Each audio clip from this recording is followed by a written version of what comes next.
Hi, we are the Scandia dancers of Southern California, and we're going to be performing dances from Finland. But when you say Finland, it's like it's from California. But California, are you from Silicon Valley, from the Central Valley? Are you from LA? So Finland is very much like that. It's not homogeneous. So the first dance we're going to do is called Storkällen, which means big soul.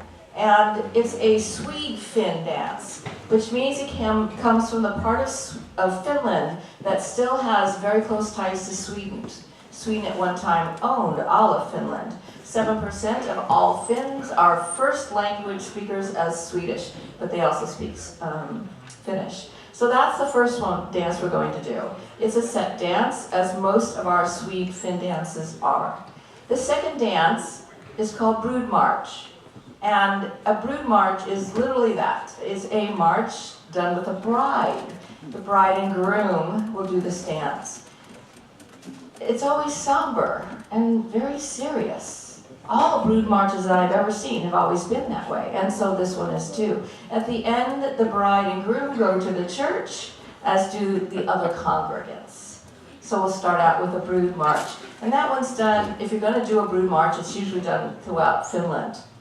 And our last dance is from Karelia. Karelia is part of Finland that has now been annexed by Russia.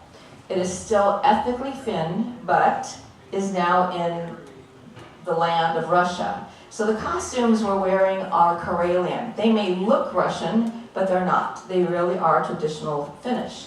But I want to talk to you a little bit about, the name of that dance is called Kihauskontra.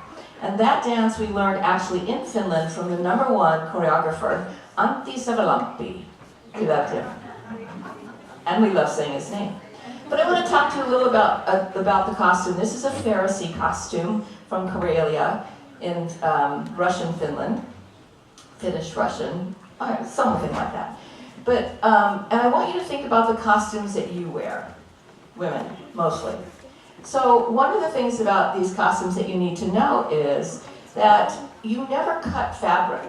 So in the back of all these costumes are all these pleats because you want the costume to fit, but you don't want to cut the fabric in case you get a little larger, which would never happen to us.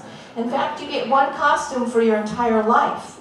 So this costume has to last a very long time. So in the back there are pleats, but the other thing about the pleats, it makes your rear end look a little bit larger, which means that you're eating more, which means that you're probably rich.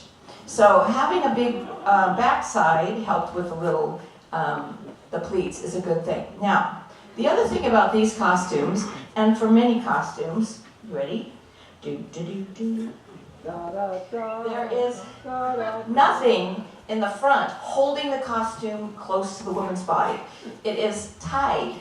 These ties, can you see the dark ties? These ties come from the back to the front. Now, why would that be so? If you only get one costume in your whole life, and you happen to get pregnant, you still have to wear the costume. So what this allows the costume to do is to flow freely in front of you. What's holding it close to my body is actually my apron and my belt. Now, why an apron? Because when you work and you want to carry a lot of stuff, you put it in your apron, and you walk that way. And the belt, because otherwise this costume falls off. So that's just a little bit about the Pharisee costume, but it really has to do with a lot of costumes. Have you ever wondered why women's costumes always have this slit and don't have buttons? Nursing. And why is it that they're always so kind of loose? Again, you start out skinny, or some of you started out skinny and may have gotten a little larger, and you have to accommodate your figure no matter where you are in your time of life. So that's a little bit about costumes, and it can be about a costume from Finland or Karelia, or even a costume from Bulgaria. So here we go. This is, we're going to come in on a waltz, but we're doing Storkällen, Big Soul from the west part. We're going to do Brood March, and finally Kihauskontra, which is from Karelia. Thanks.